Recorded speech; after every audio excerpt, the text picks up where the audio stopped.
बोलें। मैं पंडित देवी शंकर मिश्र भारतीय स्टेट बैंक से कई प्रशासनिक पदों पर रहते हुए राजभाषा अधिकारी पद से मैं सेवानिवृत्त हुआ। साहित्यिक अभिरुचि शुरू से रही, इसलिए राजभाषा पद पर रहते हुए हमने कुछ विशेष कार्य किया। उसी उपलक्ष्य में कुछ साहित्य के प्रति ऐसी रुचि जगी कि कुछ रचनाओं का निर्माण मैंने किया। आज मैं उन्हीं रचनाओं को आपके सामने प्रस्तुत कर रहा हूँ। देखिए, साहित्य के मामले में हर व्यक्ति की रुचि नहीं होती है। साहित्य के मामले में अधिकांश लोग अविवाहित कालिदास होते हैं, वो समझ नहीं पाते हैं। उदाहरण के लिए, परिवार नियोजन भारत में क्यों फेल हुआ? इसीलिए फेल हुआ कि परिवार नियोजन का जो स्लोगन दिया गया था, उस स्लोगन का अर्थ लोगों ने गलत निकाला। परिवार नियोजन के स्लोगन में कहा गया था कि बच्चे 1 या 2 बस, लेकिन जनता ने उसको समझा कि 1 बस में 60 ही होते हैं, इसलिए बच्चे पैदा होते गए और जो उद्देश्य था परिवार नियोजन का, वो सब नष्ट भ्रष्ट हो गया। इसलिए साहित्य में जो कहा जाता है उसके विपरीत उसका अर्थ निकलता है। गणित और साहित्य में यही अंतर होता है। गणित में 2 और 2 4 होंगे, चाहे भारत में हो चाहे अमेरिका में हो, लेकिन साहित्य में 2 और 2 5 हो जाते हैं। 2 और 2 5, यही साहित्य की विशेषता है, क्योंकि साहित्य शब्दार्थ से नहीं चलता, साहित्य हमेशा भावार्थ से चलता है। रचनाकार की भावना क्या है इसमें? रचनाकार क्या कहना चाहता है?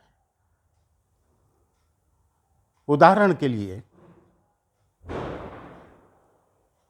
कुछ पंक्तियां प्रस्तुत हैं। जग में जिसका जन्म हुआ है, एक दिन निश्चित होगी डेथ, और कितना भी संपन्न व्यक्ति हो जैसे रानी एलिजाबेथ। वाह क्या बात है।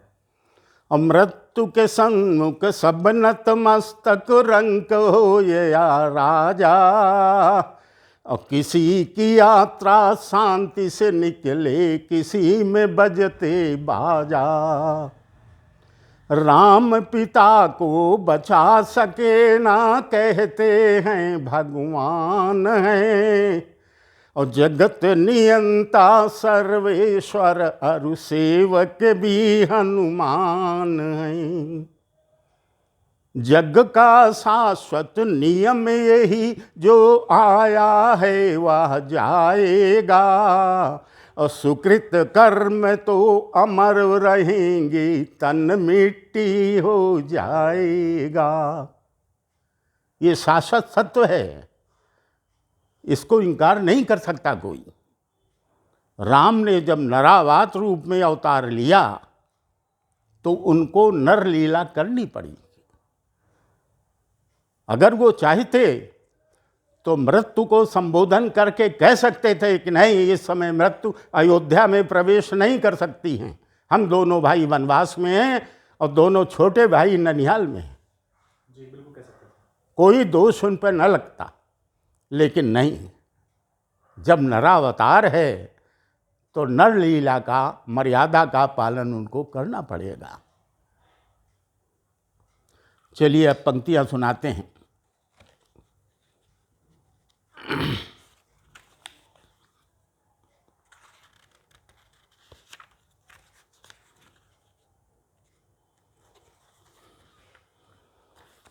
एक कविता प्रस्तुत कर रहा हूं जिसका शीर्षक है रूठा सावन। रूठा सावन। क्या सावन भी बेईमान हो गया। कहीं कहीं तो झमझम बरसा, कहीं पे रेगिस्तान हो गया। सावन क्या बेईमान हो गया। ये आषाढ़ सावन अरु भादों पावस ऋतु के माह तीन हैं। जल देने में पावस ऋतु भी देखो कितनी दीनहीन है। प्यासी धरती निरख रही है, निर्दय बादल कहाँ खो गए। और भौगोलिक सिद्धांत विफल हो, पता नहीं वे कहाँ खो गए। प्रकृति भी कितनी विकृत हो गई, धरती को भी भान हो गया। सावन क्या बेईमान हो गया। कहीं कहीं तो झमझम वर्षा, कहीं पे रेगिस्तान हो गया। सावन क्या बेईमान हो गया। और झुक झुक करके नीर तीर का जहाँ चूमती थी डाली, उस पर बैठी गान सुनाती थी कोयल काली काली। कभी जहाँ पर हरियाली थी, खग मृग कलरव करते थे। अरु चांदी से ढलते झरने मन दर्शक का हरते थे। आज उसी स्थान पे देखो कितना भव्य मकान हो गया। सावन क्या बेईमान हो गया। कहीं कहीं तो झमझम वर्षा, कहीं पे रेगिस्तान हो गया। सावन क्या बेईमान हो गया। तीसरा बंदे। दूर क्षितिज में वसुधा के कंधों पर झुका हुआ अंबर। दूर क्षितिज में वसुधा के कंधों पर झुका हुआ अंबर।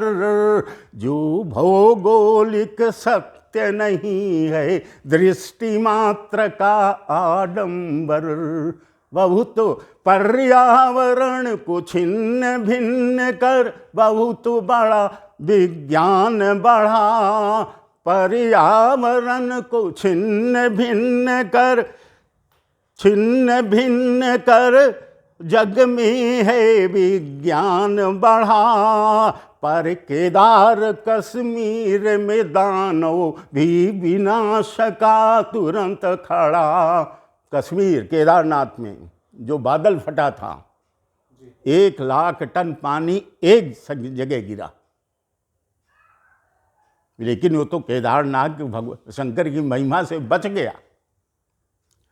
तो पर्यावरण को छिन्न भिन्न कर सच है कि विज्ञान बढ़ा।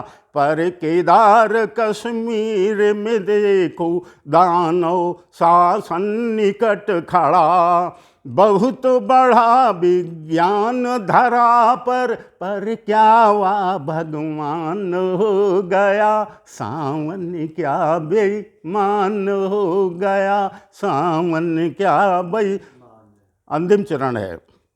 अगर ये चरण आपका हृदय स्पर्श कर जाता है तो भरपूर तालियां बजाकर आप हमें आशीर्वाद प्रदान करें। पर्यावरण बचाने को ही ब्रज में यह उपदेश किया।